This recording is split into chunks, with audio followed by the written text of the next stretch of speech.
Hi, welcome to my new setup. I didn't film any videos last month, but I did read a lot of books. So I wanted to talk about those books to you, as this kind of has become my reading diary as such. So the books that I read in February and March are as follows. The first book I read and finished was was The Wicked King by Holly Black. This is the sequel to The Cruel Prince, and it is a young adult fantasy series that takes place in fairy, and it is so good. I think it might be my favorite work by Holly Black yet. This book and The Cruel Prince are so good. They are exactly everything I wanted from a fairy young adult, but they're so good. They're so good. And I don't know why I didn't expect them to be, because they really are so good. If you're interested in fairies at all, pick them up. Essentially, they're about a young girl who is brought to fairy, and she grows up there with some of her siblings, and fairy is a cruel, nasty place and you don't want to be there, but she is, and it's so good. I actually went to Holly Black and Cassandra Clare's book signing in Dublin a few weeks ago and got this book signed along with a few others, so I was so excited about that. It was a very good evening. The next few books I read I'm going to talk about together because they are a set, even though I did not read them directly one after the other, and they are the next 4 Percy Jackson books: The Sea of Monsters, The Titan's Curse, The Battle of the Labyrinth, and The Last Olympian. I have read the Percy Jackson books before, so these were a reread, and they're very fun children's series about children who are demigods. Essentially, they have one parent who is a Greek god and one parent who is mortal, and they therefore have to train and, you know, discover their powers and stuff and try and protect themselves from the ensuing monsters that come after them. And they're such a fun, entertaining, well-researched series, and if ancient history interests you at all, or even if you just like myths, they're definitely a series to check out. Now, I have to admit, and I don't like doing this, when I read them the second time, I didn't enjoy them just that bit as much as the first time, and I don't know why that is, and I think that might be just I was in the midst of studying Greek mythology when I was reading them the first time around, and it was really like heightened by that because I was learning about it myself and I was reading it and I was like, oh, seeing all these little tiny connections. And so the second time I read them, I guess it hadn't got that just excitement about it, but it was still such a fun series to read, and I'm so glad I reread it because I'm going to read the follow-on series really soon. So I wanted to refresh my Percy Jackson memory so as I could do that with, you know, confidence in the plotline. I also read this book, Ariel Bassett's Call Again poetry zine, which I ordered when she put it up on Etsy, and it was very enjoyable. Now, I don't know much about poetry. Like, I can't critique it as well as I would like to be able to, even though I studied English and creative writing.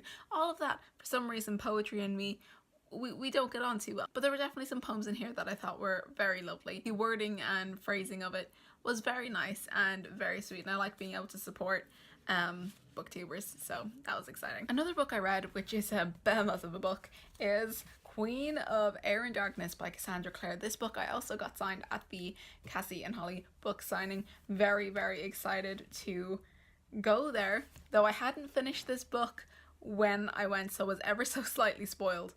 Ever so slightly. It was okay because I'd made it most of the way through at that point. Anywho, if you don't know what this book is, are you on booktube? But basically, it is one of the most recent Cassandra Clare books, which takes place in the Shadowhunters universe. Essentially, a bunch of teenagers of angelic heritage, and they take on demons, and they do that by applying runes to their skin, which is basically imbuing them with angelic strength. And it was such a good book, and I procrastinated reading this for quite a while because I knew it dealt with topics that I was experiencing myself, and it was a bit too tender to read as soon as it came out. So I was very excited to finally get to it, and I was so happy that I enjoyed it as much as I did. This is, I think, the 14th book in this series, not including the ones that are on the way out and the ones that haven't been bound yet. So that was, it's going to be difficult for me to explain this to you, but it's about a group of young Shadowhunters, and it rounds up the Dark Artifices trilogy. This book I definitely enjoyed. There was one part which I felt like was a bit of a cop out. So I can't really go into it without spoiling you, but there is a part where they no, I can't even. I will spoil it if I do that. But there was a part of it that I felt where they went to a specific place that was not where they were, and it just felt like that whole part of the plot line was a bit of a cop out. But it was still enjoyable. I really enjoyed the characters in this book. I thought that they were probably my favorite part of the whole story. I'm very close to the camera this whole. I'm sorry, too close to you there. I'll back up. It was very enjoyable and I liked it a lot. So we're gonna go into the next and last book that I read in March. The last book I finished in March.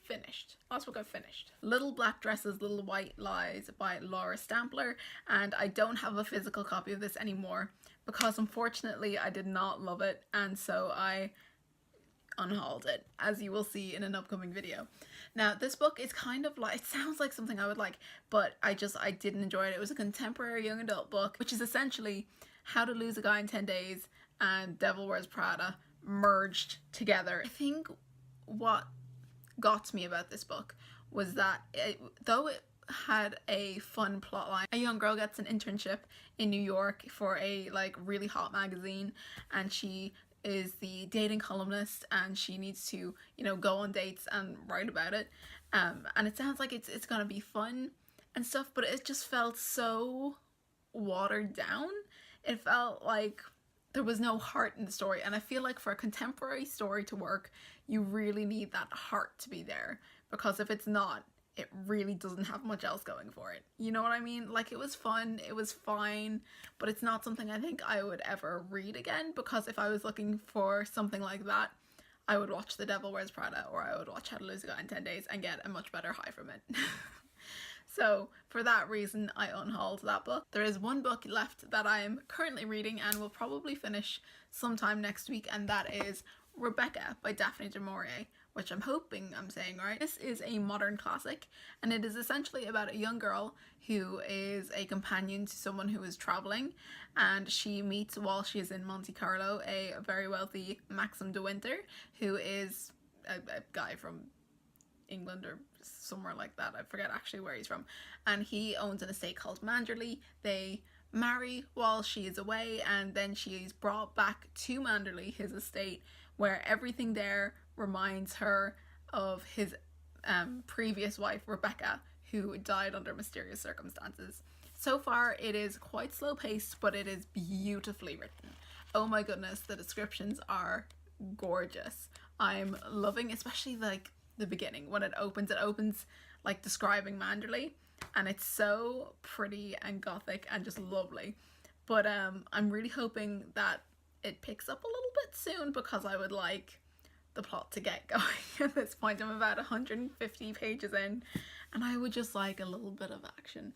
So I am enjoying it so far. Fingers crossed that I love it, because I'm definitely loving the descriptions and considering looking into getting another of her books, maybe Jamaica Inn or something. Anywho, it's an enjoyable one, especially if you like classics or modern classics. Look at the white balance. What is happening? Wow, glowing. Anywho, there are the books I read in February and March. I had quite a good reading month, or months, considering the crazy mess that these months have been. So that's it. That's all I have for you guys for this video today. Thank you so much for watching. Bye.